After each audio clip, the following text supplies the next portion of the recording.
selesai lakukan apa namanya eh, tugas yang di UAS ya gitu, design thinking gitu ya kan. Langkah berikutnya adalah merealisasikan apa yang teman-teman kerjakan tersebut gitu, menjadi sebuah prototype. Namun sebelum jadi prototype ya kita belajar dulu terkait dengan wireframing gitu ya.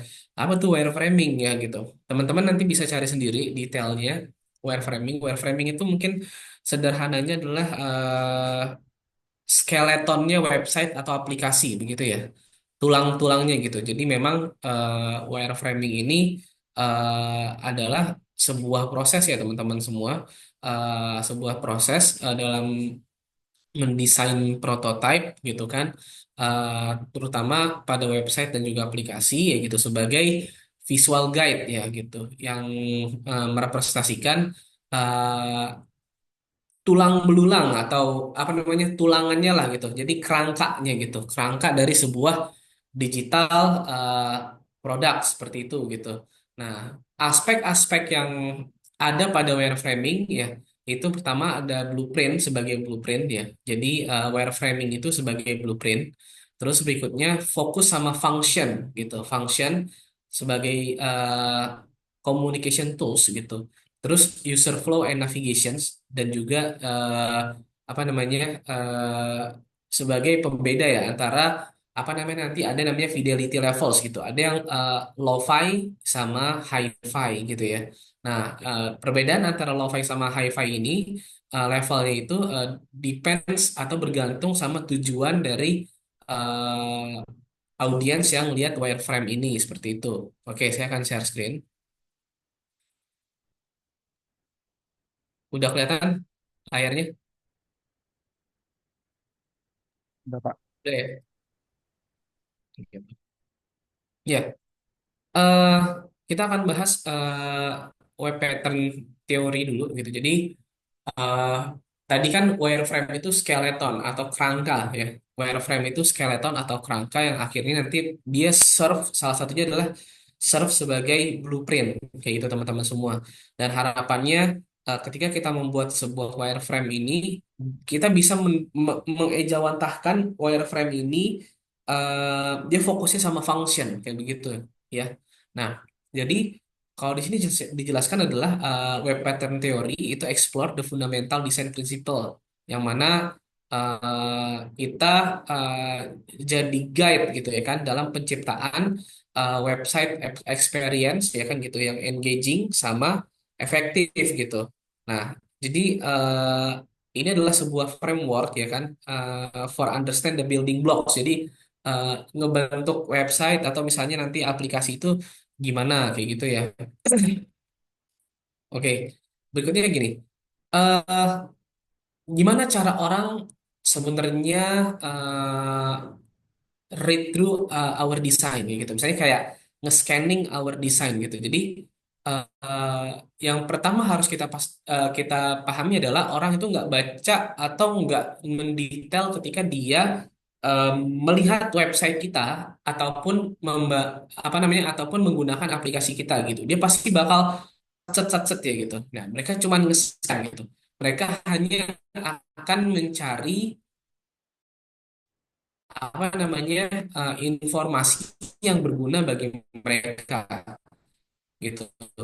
Nah, maka dari itu informasi-informasi ini yang akan digunakan sama mereka gitu, sama Alga untuk membuat sebuah decision atau judgment gitu berdasarkan apa yang ada eh, informasi yang ada pada konten kayak gitu. Nah, kita tahu kenapa nih terus sebelah dulu.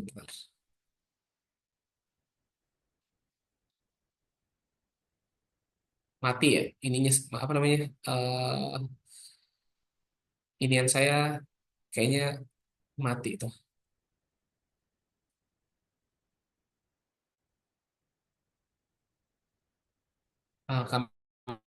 kameranya.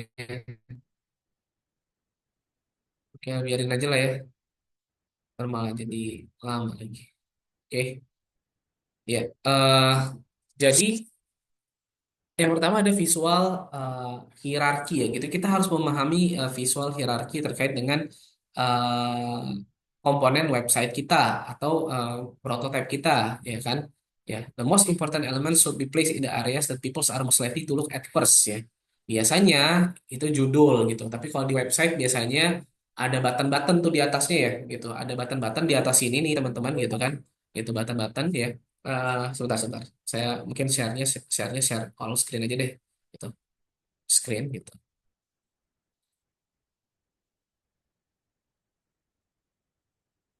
Misalnya ini. Misalnya nih eh website misalnya Shopee gitu.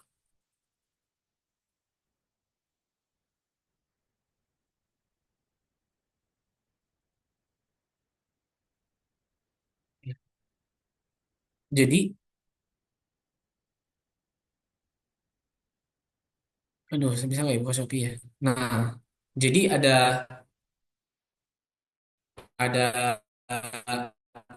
button-button nih di sini gitu. Jadi eh, apa namanya yang membuat akhirnya orang pertama kali dia ngelihat apa gitu, visual hierarki gitu, ya, visual hierarki ya. Jadi harapannya adalah coba lihat di sini ada HP gratis 0 rupiah iPhone 15 gitu. Ya, walaupun memang ini bukan something yang mereka look eh, atau cari gitu. Bawah-bawah dia cuma akan lihat mungkin beberapa informasi aja gitu ya kan. Nah, jadi apa namanya eh, mungkin info-info yang penting ini adanya di atas gitu atau yang memang kita harapannya dalam tanda kutip clickbait itu adanya di atas kayak gitu ya. Oke, lanjut gitu. Nah, berikutnya eye tracking ya. Jadi studi eye tracking ini gitu kan bahwasannya eh, menjelaskan manusia itu gitu atau user itu dia punya kebiasaan misalnya apa dulu yang dilihat gitu. Makanya kita menggunakan pattern ini yang berdasarkan eye tracking ini untuk apa gitu? Untuk akhirnya mendapatkan apa namanya mendapatkan sesuatu yang kita inginkan gitu. Kalau kita mau sales ya kita harus ikutin pattern itu gitu. Sama nggak cuman ada di UI UX design gitu.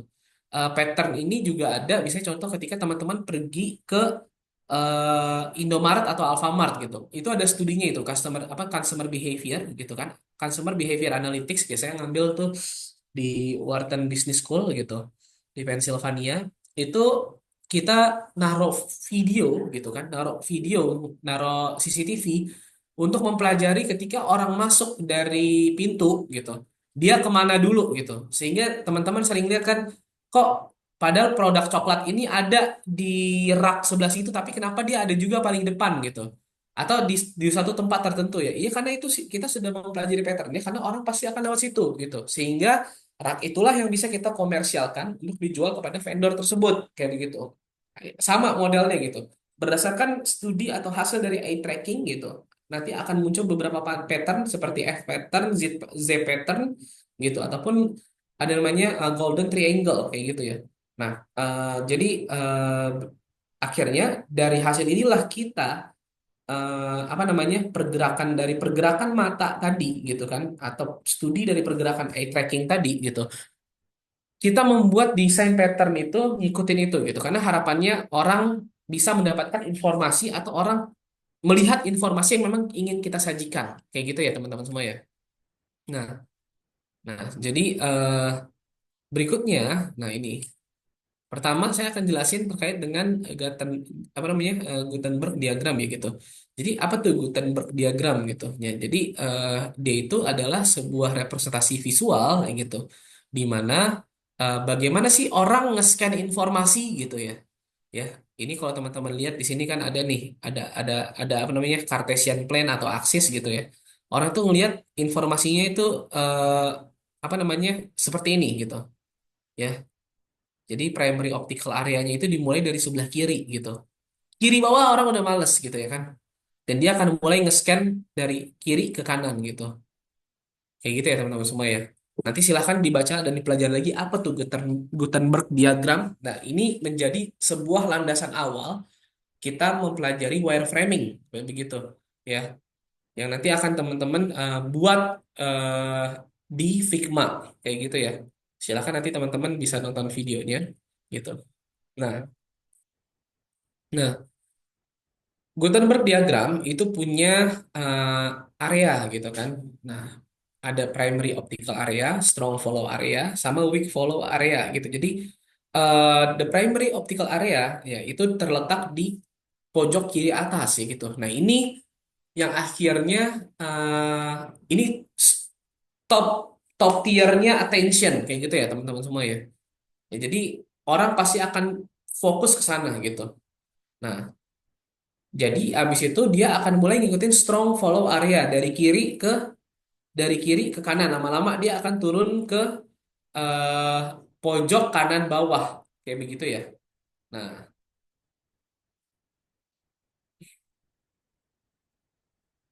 nah Z pattern gitu describe how people scan web page ya. The Z pattern is sometimes called a reverse S pattern ya. Jadi reading ordernya itu dari kiri pojok kiri atas gitu. Nanti ke kanan terus dia turun lagi, nanti dia ke kanan lagi. Nah, contohnya begini ya. Dia dari mulai dari sini gitu kan. Nanti dia turun, nanti dia ke kanan lagi kayak gitu. Nah,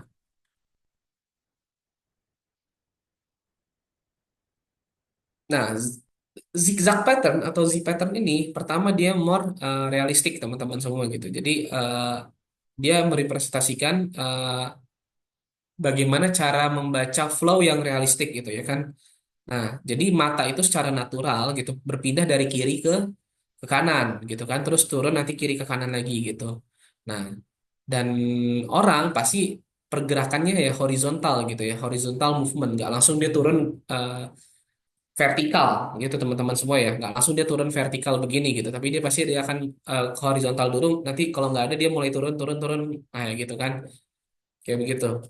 Nah, ini eh, tadi kalau misalnya Z cuma sekali, ini zigzag pattern gitu. Ini mungkin extended versionnya dari Z pattern kayak gitu ya, teman-teman semua. Nah, jadi teman-teman bisa lihat, oh ini gambaran visualnya terkait dengan Z pattern kayak gitu. Nah, berikutnya ada golden triangle pattern ya, ini leverage the user's natural tendency to scan web gitu. Jadi dia uh, mulai dulu dari sini pojok kiri atas gitu sesuai dengan Gutenberg diagram. Lalu dia mulai mencari ke kanan strong follow area gitu. Terus dia turun lagi ke sini.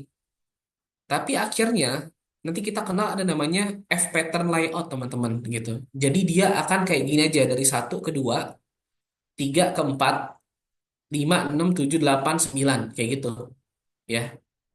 Saya mau kasih contoh misalnya saya buka apa namanya ya. Kita coba cari apa namanya website detik.com misalnya gitu. Misal gitu.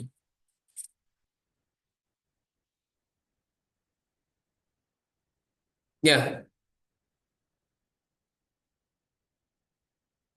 ini iklan jangan dihitung ya gitu. Ini apa namanya Google Display Networknya nggak usah dihitung gitu. Gitu.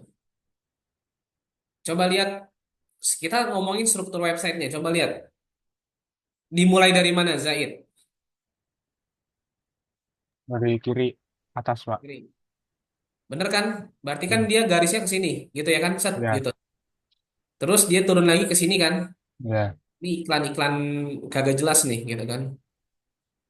Nah, tapi gambarnya kok makin lama makin kecil gitu. Kenapa nggak dia samping sini semua, bener kan?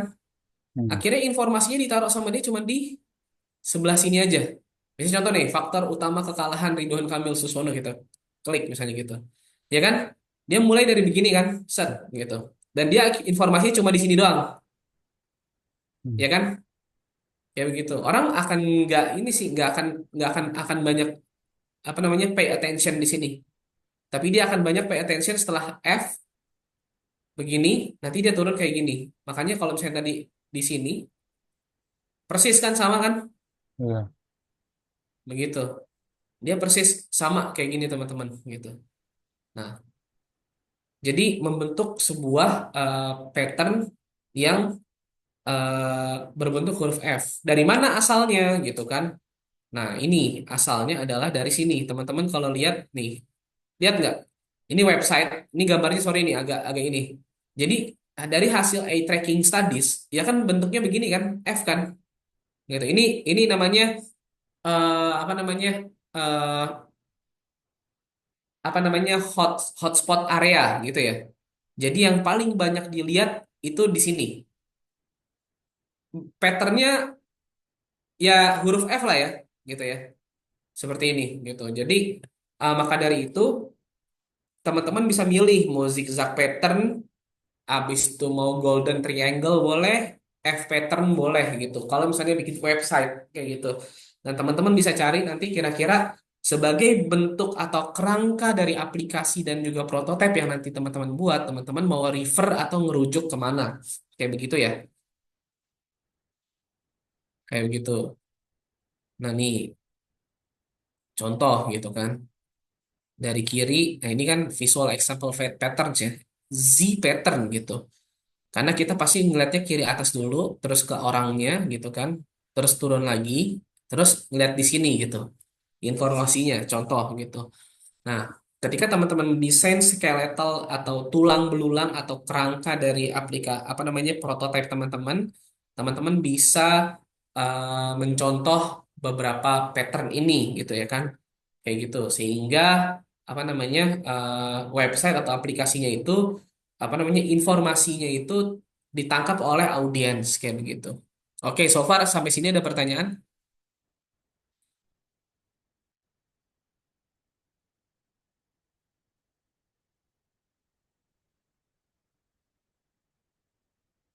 Ya, itu intro dari saya.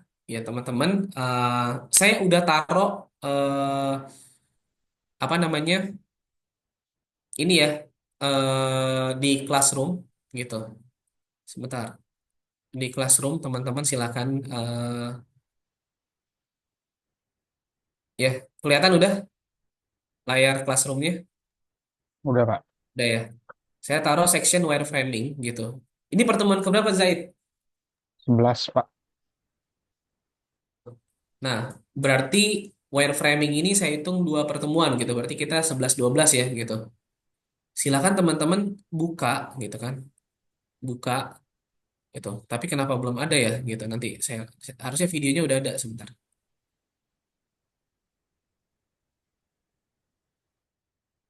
Oh, hilang sih sebentar-sebentar. Oh, wireframingnya belum saya pindahin. Sorry, di sini. Nah, gitu. Jadi udah saya taruh. Silakan teman-teman buka apa namanya? Apa namanya ini section wireframingnya. Nanti udah ada video di sini dan teman-teman tonton gitu. Dan ini uh, saya mengcountednya, menghitungnya dua pertemuan ya. Kayak gitu Zaid ya. Berarti sekarang 11-12 kayak gitu. Baik, Pak. Seperti yang saya bilangin, ingat pertemuan kita adalah proses pengerjaan UAS ya. Ah, iya. Iya, proses pengerjaan UAS gitu teman-teman. eh jadi eh, teman-teman menggunakan apa namanya hasil UTS teman-teman dia yang dia direalisasikan dengan menggunakan teknik-teknik ini begitu ya kayak begitu nanti submission tugasnya akan saya kasih di sini kayak gitu buat di drop gitu jadi nanti teman-teman buat aja dulu bebas gitu ya kan ngelihat contoh di internet atau apa terkait dengan wireframe gitu gambarannya kayak gimana nanti silahkan di drop di sini kayak gitu ya kalau dikasih contoh nanti takutnya uh, kayak terblok gitu loh. Kalau kalau apa namanya? Kalau nggak dikasih contoh kan bisa bebas ngerjainnya gitu. Ingat nggak ada bener nggak ada salah ya gitu. Nggak ada bener nggak ada salah kayak gitu. Oke, so far ada pertanyaan silakan. Pak, saya mau nanya, ini buatnya nggak harus pakai Figma kan, ya? Bebas gitu. Soalnya takutnya ada beberapa temen yang kagak laptopnya kagak kuat buat pakai Figma gitu. Saya menyarankan sih pakai Figma ya, Zaid ya. Iya. Tapi misalnya Gitu. nggak ini nggak apa-apa kan Pak, nggak pakai Figma. Iya, sebenarnya nggak apa-apa gitu. Maksudnya, tapi tutorialnya pakai Figma kayak gitu. Oh iya iya. Gitu. Jadi silahkan aja teman-teman gitu kan nanti itu ada bagaimana cara membuat grid, memotong objek, sebagainya gitu kan. Gitu. Perhatikan juga hal-hal yang pernah kita bahas sebelum-sebelumnya kayak proximity something yang ngomongin button dan sebagainya gitu. Itu nanti kan pas di prototype gitu. Tapi ini kita ngomongin skeletonnya dulu gitu atau kerangkanya dulu gitu. Teman-teman silahkan cari contoh sebanyak-banyaknya, referensi sebanyak-banyaknya. Terus nanti tuangkan tuh ide tersebut apa namanya realisasikan hasil pekerjaan teman-teman yang di UTS ya dalam bentuk wireframe dulu kayak begitu. Kayak gitu ya. Oke, yoga, yoga, silakan yoga. Gimana yoga? Oh, Pak, makasih Pak. Saya mau tanya Pak. Em, Kalau ini nggak ada ketentuan bebas kan?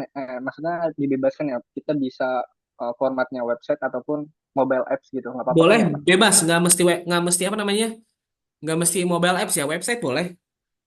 Oke Pak. Berarti Heeh. nanti wireframingnya cukup satu kayak home screen aja kah? Atau boleh dua, tiga gitu Pak? Atau Bebas saja, bisa nih? terserah. Oke, Heeh. oke Pak. Terima kasih. Pak, saya mau nanya lagi, Pak. Ini kita buat, Oke, ya, ini deadline, makasih deadline yoga. ini Pak, yang wireframe ini 2 minggu berarti Pak, deadline-nya. Silakan 11-12 kata Bapak. Cuman Iya, 2 minggu. 2 minggu. Nah, Hmm, berarti 2 minggu tetap tapi walaupun udah dikerjakan dalam waktu 2 minggu, maksud saya nanti minggu depan kita tetap ketemu gitu. oh, itu yang 2 minggu itu nggak harus sampai kelar gitu kan Pak? Dari produk, Pak, dari awal sampai akhir end produknya gitu. Apa user yang terakhir user sampai kelar makanya gitu Pak? Ya intinya sih gini, ini kan kita sebenarnya kan pertemuan kita kan telat banget nih gitu. Iya. Nah, saya itu terakhir masukin apa namanya, masukin nilai itu di akhir Desember gitu. Harapan saya pekerjaan teman-teman sudah selesai di akhir Desember kayak begitu ya. Oh, oke Pak. Berarti ini kalau Iya, kalau selesai duluan nggak apa-apa ya Pak? nggak apa-apa Oh, oke gitu. oke. Nanti Heeh. link submitnya itu di Classroom Pak. Iya di Classroom ya. Oh, oke oke. Baik Pak. Oke. Berarti setera ya Pak. Mau maksudnya kelar cepat pun nggak apa-apa ya Pak? Nggak apa-apa, mau hari ini dikelarin juga nggak apa-apa kalau bisa gitu. Oke Pak. Kayak Berarti gitu. yang dikumpulin itu dalam bentuk apa? Figma aja Pak? Apa dimasukin ke Word di SS gitu? Ada ini format. Figma aja gitu. Oh, oke oke. Gitu. Baik Pak. Link Figmanya ya Pak? Mm-mm. Oke. Terima kasih Pak. Itu aja sih dari saya. Oke, sama-sama Zaid. Oke, any other questions sebelum kita cukupkan dan teman-teman mulai untuk menonton videonya? Pak, saya izin bertanya boleh nggak, Pak? Nggak boleh, Zafira. Boleh, boleh. Please, Pak. Ini Pak, jadi ada minimal buat halamannya nggak sih, Pak? Jumlah halaman yang di Figma-nya itu. Ya, jangan satu juga ya, gitu. Oke, oke, Misalnya, Pak. eh ya bisa aja sih sebenarnya kan gini. Figma kan misalnya kalau kita bikin prototipe ya satu satu pages cukup gitu. Maksud saya, ya jangan jangan apa namanya, jangan terlalu pelit gitu. Orang kita bisa bikin banyak, tapi juga jangan banyak-banyak juga. Misalnya satu, kalau misalnya di prototipe gitu, satu satu ini gimana ya sebutannya ya? Satu misalnya satu jendela, satu window, satu ini gitu ya kan. Biasanya kan bikinnya bikinnya kan ada yang model begitu, ada yang dia sekalianan ya. Sebenarnya sih intinya terserah gitu, tapi jangan jangan sampai akhirnya intinya jangan sampai pekerjaan kalian detailnya nggak terlihat gitu maksud saya loh. Kayak gitu Zafira. Oke, baik, Pak. Ya, Nah, oke. Yang lain.